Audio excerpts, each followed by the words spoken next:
ಹೋಗ್ತಾಯಿದ್ದು ಬರ್ತಾಯಿದ್ದು. ಅರಸೀಕೆರೆಯಲ್ಲಿ ಕರ್ನಾಟಕದಲ್ಲಿ ಒಂದು ದೊಡ್ಡ ಗಣೇಶನ ಉತ್ಸವ ನಡೆಯುತ್ತೆ ಅಂದರೆ ಅದು ಅರಸೀಕೆರೆಯಲ್ಲಿ. ಸುಮಾರು 3 ತಿಂಗಳ ಕಾಲ ನಿರಂತರವಾಗಿ ಅದಕ್ಕೆ ಆದಂಥ ಒಂದು ದೊಡ್ಡ ಪೆಂಡಲ್ಲು ದಿನನಿತ್ಯ ಅರಸೀಕೆರೆ ಗಣೇಶನ ಉತ್ಸವದ ಸಂದರ್ಭಕ್ಕೆ ಕರ್ನಾಟಕದ ಇಂಥ ವಾದ್ಯಗೋಷ್ಠಿ ಆರ್ಕೆಸ್ಟ್ರಾಗಳು ಬಂದಿಲ್ಲ ಅನ್ನಂಗಿಲ್ಲ. 3 ತಿಂಗಳಾಗುತ್ತೆ. 3 ತಿಂಗಳ ಕಾಲ. ಆಮೇಲೆ ನಮ್ಮ ಗುರುರಾಜನಾಡು ಹರಿಕತೆ, ಅರಸೀಕೆರೆಯಲ್ಲಿ ಗುರುರಾಜನಾಡು ಹರಿಕತೆ ಅಂದರೆ ಇಡೀ ಸುತ್ತಮುತ್ತ 100 ಹಳ್ಳಿಗಳಿಂದ ಎತ್ತಿನ ಗಾಡಿಯಲ್ಲಿ ಬರೋರು ಹರಿಕತೆ ಕೇಳೋಕ್ಕೆ. ಅಲ್ಲೇ ಮನೆಯಿಂದಲೇ ಚಾಪೆ ತೊಗೊಂಬಂದು ಕೆಳಗಡೆ ಹಾಸ್ಕೊಂಡು ಹರಿಕತೆ ಕೇಳಿ ಹೋಗೋರು. ನಾವು ಹೈಸ್ಕೂಲ್ ಮುಗಿಸ್ಕೊಂಡು ಸಂಜೆ ಬರುವಾಗ ಗಣಪತಿ ಪೆಂಡಲಲ್ಲಿ ಆರ್ಕೆಸ್ಟ್ರಾ ಇದೆ ಅನ್ನೋದಕ್ಕೋಸ್ಕರ ಆರ್ಕೆಸ್ಟ್ರಾ ನೋಡಲಿಕ್ಕೋಸ್ಕರ ಹೋಗ್ತಿದ್ದು. ಹೀಗೆ ಹೋಗುವಾಗ ಅಲ್ಲಿ ಏನಾಯಿತು, ನಮ್ಮ ಅರಸೀಕೆರೆಯಲ್ಲಿ ಹಾಸನ್ ರೋಡು ಅಂತ ಬರುತ್ತೆ. ಈ ರೈಲ್ವೆ ಟ್ರ್ಯಾಕ್ ಕೆಲಸಕ್ಕೆ ಅಂತ ಬಂದಂಥ ತಮಿಳರು ಅಲ್ಲಿ ವಾಸ ಇದ್ದಾರೆ, ತುಂಬ ಜನ ಇದ್ದಾರೆ. ಅಲ್ಲಿಂದ ಒಂದು 50 ಜನ ಹುಡುಗರು ಬರೋರು, ತಮಿಳರು ಹುಡುಗರು. ತಮಿಳು ಹಾಡಾಡಿ ಅಂತ ಹೇಳಿ ಗಲಾಟೆ ಮಾಡೋರು ಗಣೇಶನ ಉತ್ಸವದಲ್ಲಿ. ನಾವೆಲ್ಲ ಒಂದು 15-20 ಜನ ಹುಡುಗರು ನಮ್ಮ ಊರ ಕಡೆಯಿಂದ ಏನೆಲ್ಲ ಬರ್ತಾ ಇದ್ದು, ನಾವೆಲ್ಲ ಕೇಳ್ತಾ ಇದ್ದು, ಪ್ರಶ್ನೆ ಮಾಡ್ತೀವಿ, ಯಾಕೆ ಇಲ್ಲಿ ತಮಿಳು ಹಾಡಾಡಬೇಕು? ಅಪ್ಪಟ ಕನ್ನಡದ ತಾಲೂಕು, ನೀವು ಎಲ್ಲಿಂದ ಬಂದವರು, ನೀವು ತಮಿಳು ಹಾಡಿ ಅಂತ ಕೇಳಕ್ಕೆ ನಿಮ್ಗೆ ಯಾವ ನೈತಿಕತೆ ಇದೆ? ಬೇಡಿ, ಹಾಡಬೇಡಿ ಅಂತ ಹೇಳ್ತಿದ್ರು. ಆದರೂ ಈ ಗಣಪತಿ ಪೆಂಡಲಲ್ಲಿ ಆ ಒಂದು ಧರ್ಮದರ್ಶಿಗಳ ಪೈಕಿಲು ಒಬ್ಬ ತಮಿಳೋನಿದ್ದ. ಅವನು ತಮಿಳು ಹಾಡನ್ನ ಹಾಡಿಸ್ತಾ ಅಂತ ಹೇಳಿ ಅವತ್ತು ನಾವು ಹೋಗಿ ಸ್ಟೇಜ್ ಮೇಲೆ ಆರ್ಕೆಸ್ಟ್ರಾಗೆ ಗಲಾಟೆ ಮಾಡೋದು. ಸೊ ಅಲ್ಲಿಂದ ನಿಮ್ಮ ಹೋರಾಟ ಸ್ಟಾರ್ಟ್ ಆಯಿತು. ಅಲ್ಲಿಂದ ಹೋರಾಟ ಪ್ರಾರಂಭ. ಆಗ ಗಲಾಟೆ ಆಯಿತು. ಅಲ್ಲಿ ಒಬ್ಬ ಮಾದೇವ್ ಅಂತ ಸಬ್ ಇನ್ಸ್ಪೆಕ್ಟ್ರು ನಮ್ಮನ್ನು ತಗೊಂಡೋಗಿ ಚೆನ್ನಾಗಿ ಬಡ್ದ. ತಮಿಳರನ್ನ ಏನೂ ಮಾಡಲಿಲ್ಲ, ನಮ್ಮನ್ನು ಬಡಿದ್ರು ತಗೊಂಡೋಗಿ. ಕೊನೆಗೆ ನಮ್ಮ ತಂದೆ ಭಾರಿ ಶಿಸ್ತಿನ ಸಿಪಾಯಿ. ನಮ್ಮ ಅಪ್ಪಾಜಿ ಹೇಳ್ತಿದ್ದೇನು ಅಂದರೆ, ಯಾವ ತಂಟೆ ತಕರಾಲಿಗೆ ಹೋಗಬಾರ್ದು, ಯಾವ ಉಸ್ತುವರಿ ಹೋಗಬಾರ್ದು, ಬೇಡ. ಹಾಗಾಗ ನಮ್ಮ ಅಪ್ಪಾಜಿ ಹೇಳೋರು, ಯಾರೋ ಊರು ದನ ಕಾಯಿ ದೊಡ್ಡಬೋರ ಅನಿಸ್ಕೋಬೇಡ, ಮನೆ ದನ ಕಾಯಿ ಸಾಕು ಅಂತ.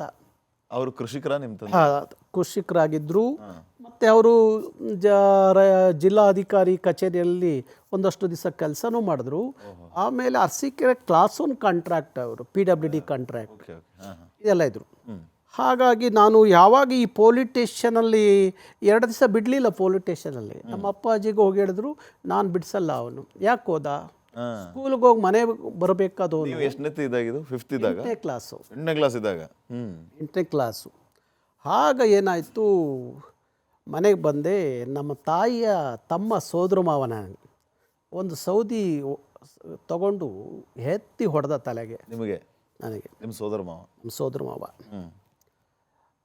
ನನಗೆ ಆ ಟೈಮಲ್ಲಿ ಪೊಲೀಸ್ ಸ್ಟೇಷನಲ್ಲಿ ಒದೆ ತಿಂದು ಬಂದಿದ್ದೆ.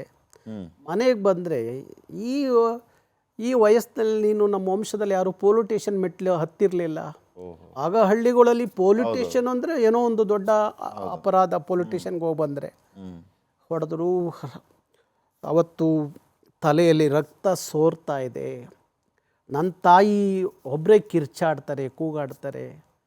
ಆಗಾಗೆಲ್ಲ ಈ ಕಾಫಿ ಪುಡಿ, ಅರಿಶಿನ ಪುಡಿನ ತಲೆಗೆ ಹಾಕ್ಬಿಟ್ಟು ಹಳೆ ಸೀರೆನ ಹರಿದ್ಬಿಟ್ಟು ತಲೆ ಕಟ್ಟಿದರು. ಹಾಗಾಗಿ ರಾತ್ರಿ ಅವತ್ತು ಸಿಕ್ಕಾಪಟ್ಟೆ ಕೋಪ ಇತ್ತು ನನಗೆ, ಹೊಡೆದ್ಬಿಟ್ರಲ್ಲ ಅಂಥೇಳಿ ಮಲಗಿದ್ದೆ. ಊಟ ಮಾಡ್ದಲ್ಲೇ ಮಲಗಿದ್ದೆ. ಅವತ್ತು ಊಟ ಮಾಡಲಿಲ್ಲ. 2 ಗಂಟೆ ರಾತ್ರಿ ನನಗೆ ಮತ್ತೆ ಅದೇ ನೆನಪಾಗ್ತಾ ಇದೆ, ಯಾಕೆ ಹೊಡೆದ್ರು ಇವರು ಅಂಥೇಳಿ. ಸಮಾಧಾನ ಇಲ್ಲ. ಊಟ ಬೇರೆ ಮಾಡಿಲ್ಲ ಅವತ್ತು ರಾತ್ರಿ. ಕೊನೆಗೆ 2 ಗಂಟೆ ರಾತ್ರಿ ನಿಧಾನವಾಗಿ ಬಾಗಿಲು ತಕ್ಕೊಂಡು ಅರಸೀಕೆರೆಗೆ ಬಂದು ರಾತ್ರಿ 2 ಗಂಟೆ ನಡ್ಕೊಂಡೇ ಹೋಗ್ಬೇಕು. ನಮ್ಮೂರು ಬಸ್ ಗೀಸು ಯಾವಾಗಲೂ ಇರಲಿಲ್ಲ. ನಡ್ಕೊಂಡೇ ಹೋಗ್ತಾಯಿದ್ವು. ನಡ್ಕೊಂಡು ಬಂದೆ. ಅರಸೀಕೆರೆಯಿಂದ ತೆಂಗಿನಕಾಯಿ ಬಾಂಬೆಗೆ ಹೋಗುತ್ತೆ. ನಮ್ಮ ಊರಿಂದ ಲಾರಿಗಳಲ್ಲಿ ತೆಂಗಿನಕಾಯಿ ಹೋಗುತ್ತೆ. ಲಾರಿ ಹತ್ಬಿಟ್ಟು ಬಾಂಬೆಗೆ ಹೊರಟೋದೆ.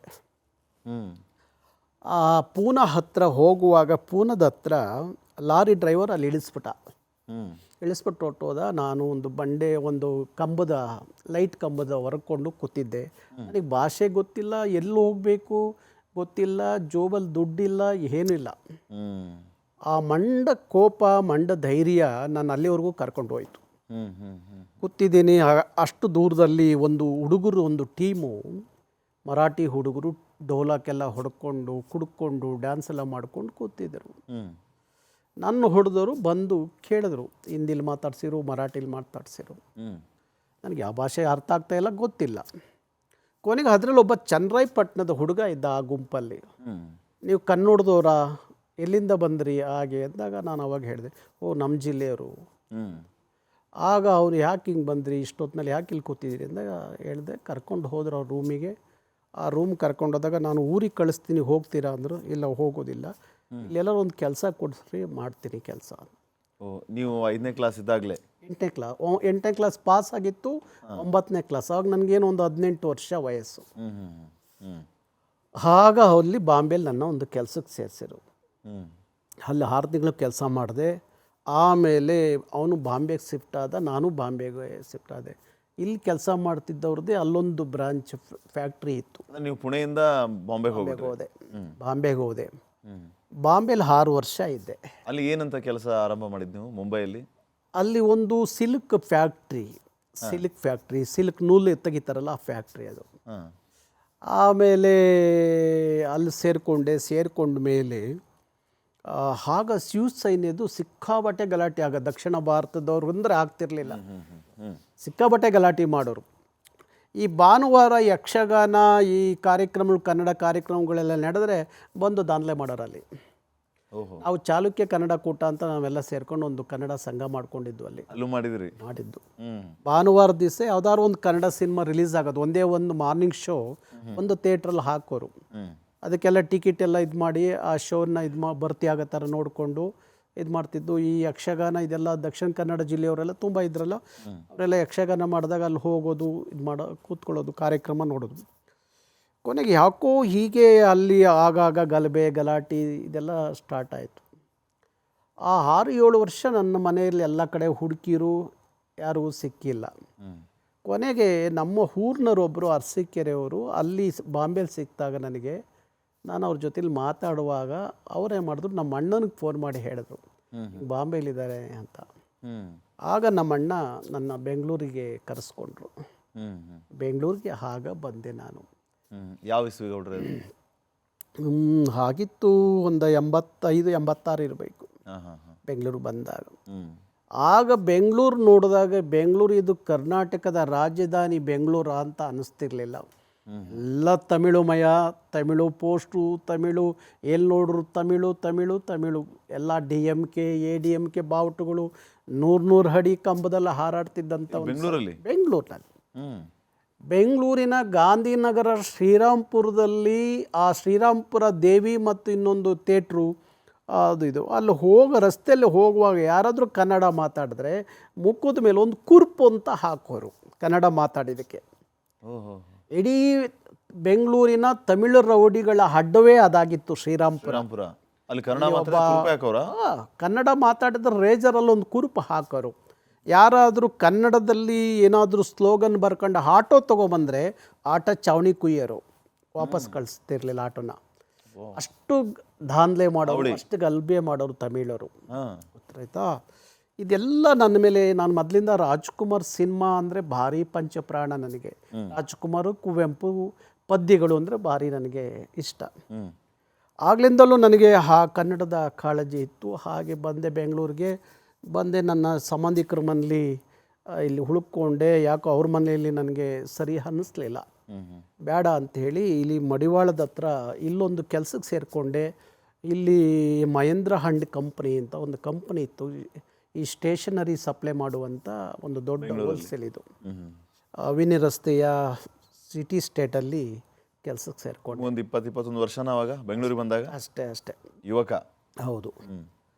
ಆಗ ನಮ್ಮ ತಾಯಿ ಗೊತ್ತಾಯಿತು. ನಮ್ಮ ತಾಯಿ ಗೊತ್ತಾದ ಮೇಲೆ ನಮ್ಮ ತಾಯಿ ಬಂದರು, ಊರಿಂದ ಬಂದು ನಾನು ಅವ್ರ ಮನೇಲಿದ್ದಾಗ ಮಾತಾಡಿಸಿ ಅವ್ರು ಕರ್ಕೊಂಡೋಗಿ ಹೋಟ್ಲಲ್ಲಿ ತಿಂಡಿ ಮಾಡಿಸುವಾಗ ಒಂದು ಮಾತು ಹೇಳಿದ್ರು, ಯಾವ ಸಂಬಂಧಿಕರ ಮನೇಲಿ ಇರಬೇಡ ನೀನು ಬೇಕಾದ್ರೆ ಎಲ್ಲಾದರೂ ಬೀದಿಲಿ ಬೇಕಾದ್ರೆ ಕೂತ್ಕೊಂಡು ಚಪ್ಪಲಿ ಹೊಲಿ, ಚಿಂತೆ ಇಲ್ಲ, ಯಾರ ಮನೇಲೂ ಇರಬಾರ್ದು ನೀನು ಅಂತ ಹೇಳಿ ಅವರು ಕೊರಳಲ್ಲಿದ್ದಂಥ ಒಂದು ಕಾಸಿನ ಸರ, ನಮ್ಮ ಅಜ್ಜಿ ಕೊಟ್ಟಂಥ ಕಾಸಿನ ಸರ, ಅದನ್ನು ಆಗ ಭಾರಿ ದೊಡ್ಡ ಚಿನ್ನದ ಸರ ಅದು. ಹ್ಞೂ ಅಲ್ಲಿ 70,000 ರೂಪಾಯಿಗೆ ಮಾರಿಬಿಟ್ಟು ಸ್ಟೇಟಲ್ಲಿ ಹ್ಞೂ ಚೌಡೇಶ್ವರಿ ಟೆಂಪಲ್ ಸ್ಟೇಟ್ ಅಲ್ಲಿ ಮಾರಿ ನನಗೆ 70,000 ರೂಪಾಯಿ ಕೊಟ್ಟರು.